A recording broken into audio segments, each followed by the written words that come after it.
बच्चों, आज हम लोग इस वीडियो में कुछ वैज्ञानिक उपकरण दिए गए हैं, उनका क्या प्रयोग है, उन प्रयोगों को देखेंगे कि किसका क्या प्रयोग है। तो आइए इस वीडियो को शुरू करते हैं। तो ये है, पहला दिया गया है कंपास। तो कंपास का प्रयोग कहाँ किया जाता है? ये दिशा देखने के काम में आता है।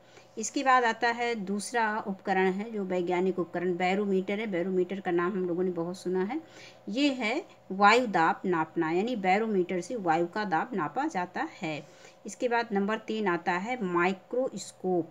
माइक्रोस्कोप का क्या काम होता है? ये छोटी वस्तुओं को बड़ा करके देखता है, यानी जो छोटी छोटी वस्तुएं होती हैं अगर हम माइक्रोस्कोप से देखें तो वो बड़े आकार में दिखती हैं। इसके बाद आता है नंबर 4 टेलीस्कोप।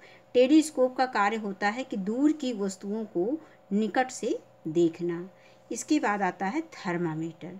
थर्मामीटर का नाम तो लगभग सबने सुना होगा बच्चों, क्योंकि थर्मामीटर जब भी हम डॉक्टर के पास जाते हैं तो बुखार का जो तापमान यानी शरीर का तापमान थर्मामीटर से ही नापा जाता है। तो इसका उपयोग बहुत ही आजकल दैनिक जीवन में हो रहा है और लगभग सभी घरों में थर्मामीटर देखने को मिलता है।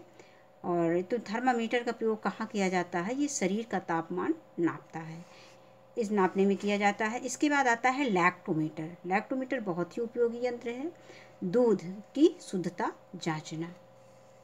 इसके बाद आता है कि स्टेथोस्कोप। स्टेथोस्कोप का उपयोग होता है दिल की धड़कन सुनना और फेफड़ों की हालत देखना। और इसके बाद आता है नंबर 8, ये है रेडिएटर। रेडिएटर का प्रयोग होता है गाड़ियों के इंजन को ठंडा रखना, यानी रेडिएटर का क्या काम होता है? ये गाड़ियों के इंजन को ठंडा रखता है।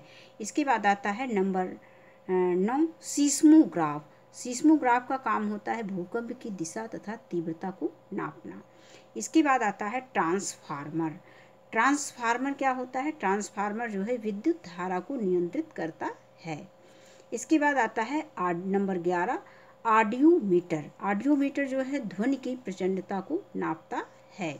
इसके बाद आता है नंबर 12 अमीटर। अमीटर का काम क्या होता है? ये बिजली का करंट यानी जो प्रवाह होता है, बिजली का जो प्रवाह होता है उसको नापने का काम करता है। आगे आता है डायनमो। डायनमो का क्या काम होता है? ये यांत्रिक ऊर्जा को विद्युत ऊर्जा में बदलने का काम करता है। इसके बाद आता है नंबर 14 स्प्रिग्मो मैनोमीटर।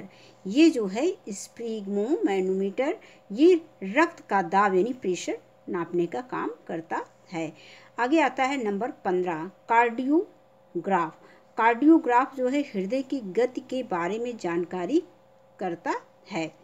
इसके बाद है कंप्यूटर। कंप्यूटर का क्या काम होता है? जटिल गणना आसानी से करना। इसके बाद आता है नंबर 17 पे रडार। रडार का प्रयोग कहाँ होता है? अपनी ओर आ रहे विमान की दिशा, दूरी और ऊंचाई बताने का काम रडार करता है। नंबर 18 पे आता है टेलीप्रिंटर। टेलीप्रिंटर का क्या काम होता है? टेलीग्राफ लाइन द्वारा भेजा गया संदेश छापा जाता है टेलीप्रिंटर के द्वारा, यानी जो टेलीग्राफ के द्वारा लाइव संदेश भेजा जाता है वो टेलीप्रिंटर जो है छापने का काम करता है। इसके बाद आता है number 19 lie detector. Lie detector का काम होता है झूठ का पता लगाना। और अंतिम आता है पैराशूट। पैराशूट जब हम वायुयान से कूदते समय इसका प्रयोग किया जाता है। तो आज के वीडियो में बच्चों इतना ही। वीडियो देखने के लिए बहुत बहुत धन्यवाद।